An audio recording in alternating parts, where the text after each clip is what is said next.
Well, yeah, if it's gonna play out that way, there's gonna be 3.5 years of peace. Well, the whole world has to be at war at that point for peace to be created. So that we're pushing up on that. I don't think that's the Antichrist. I think that's the fourth horseman of the apocalypse. Right? The apocalypse happens before the Antichrist comes. That's what I believe. The four horsemen of the apocalypse is Obama, Donald Trump, Joe Biden, and Obama. So when Obama comes back the second time, during World War III, okay, he's gonna be the one at the world stage saying, I can create a deal between all countries. All countries trust me, all the population, whatever. And he's gonna make it happen. But then, after 3.5 years, he's gonna start to kill people because of whatever, it's his job. Yeah, well, it's, and then the Antichrist will come after the four horsemen of the apocalypse, right? That's how I see it, because the fourth horseman is the first horseman. I don't think that this one person plays 3 roles, okay? Yeah, he has, like he said in reverse in a video before, okay? Now hear my composite self to the Pharaoh Zeus, okay? So, the Pharaoh Zeus is what you think it is, okay? In the Quran, okay, there's the Antichrist, Dajjal, alright? There's Shaitan, Satan, and then there's the Pharaoh. I believe that Barack Obama is the Pharaoh, okay? Satan is the giant dragon in the sun, and I'm the Antichrist.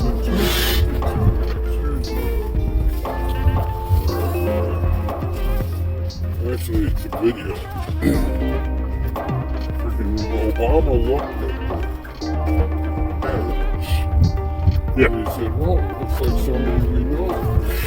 Yeah, it looks like me. Yeah, no. It's on the video in the freaking...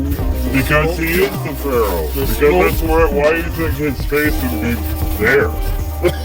You know. If he was the Antichrist, it wouldn't be there, it would be in Jerusalem. You know? Where do you think, why do you think they call it the Antichrist, or the in place of Christ? Right? It's because he's exactly like him. He's the reincarnation of Jesus. He looks like him. He acts like him. He will say, I am him. He will say, I am. Right? That's the whole thing. But Barack Obama don't look shit like him. He looks literally like the fucking reincarnation of Satan in the flesh. Doesn't he? I mean, that's not what the Antichrist is supposed to look like.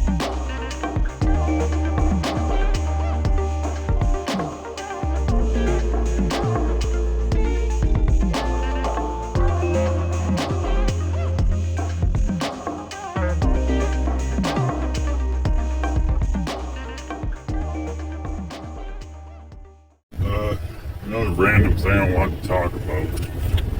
Okay, so back when I baptized myself, the first thing that God showed me was where to find Azazel, the fallen angel. Since he's the one that you can still see and he's the biggest, physically the biggest. A lot of people here have already seen my videos on it, but I wanted to talk a little bit about it. In the book of Enoch, it says that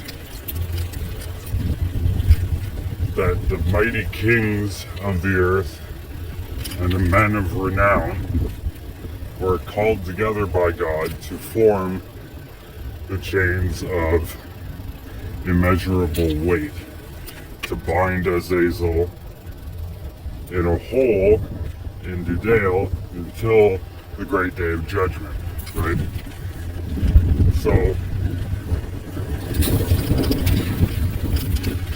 when you look at Antarctica, because that's what I believe Dudael is, you can literally see him there, right? He's a giant, just like it says. God made the kings of the earth forge the chains of immeasurable weight.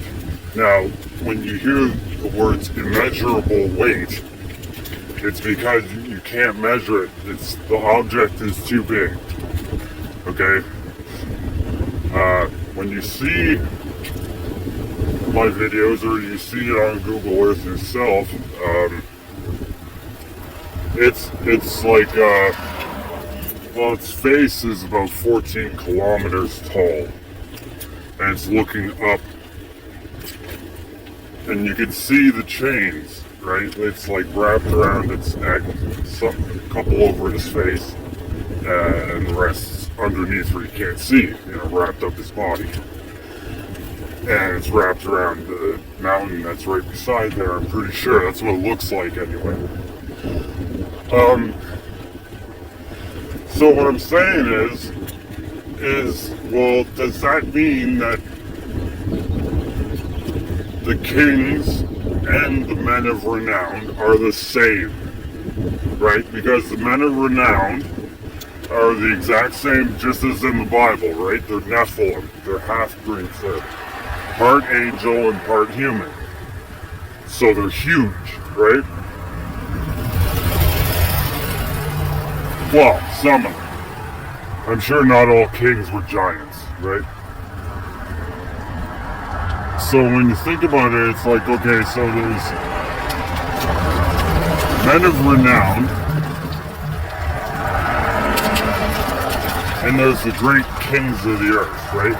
So they are big enough to forge these chains.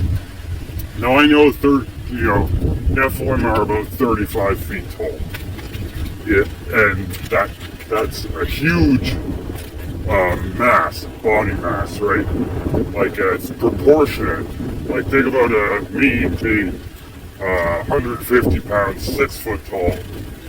Now imagine 35 feet tall. That's not multiplying the same dimensions, right? That's it gets way heavier. So what I'm saying is I don't think that the kings and the Nephilim were the exact same species, or else God would have said that, right? The angel Uriel would have told Enoch one or the other, right? The kings of the earth or the men of renown, right?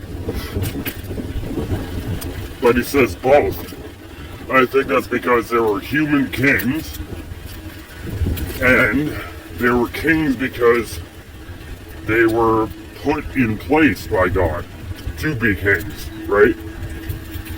Meaning that they had real grace of God, right? So nothing could harm them at all. They could not get into any situation that could harm them, right? They would always win. They would always be on top, right? A king could be surrounded by 100 men, and every one of them will lay down by his right side, right? So I'm thinking that is that what the Antichrist's power is going to be, right? When it says that the man that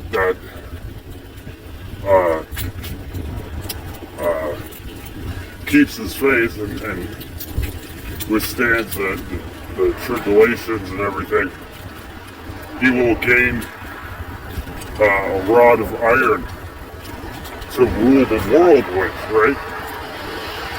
his enemies will shatter like a potter's clay pot, right?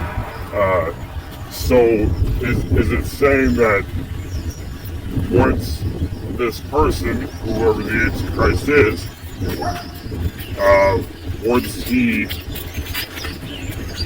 becomes king, like literal king, by God, right? God will grant him his kingship, not another man, right? That's not what I'm talking about. Like when the Antichrist becomes king, he's going to be king to the earth, right? King of earth. Just like Satan is king of earth now, his son is going to be the king of earth in the flesh on earth, right? So I'm thinking that he's going to have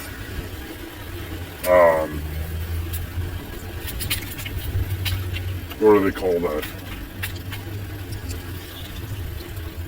Like he's going to have crazy power, right?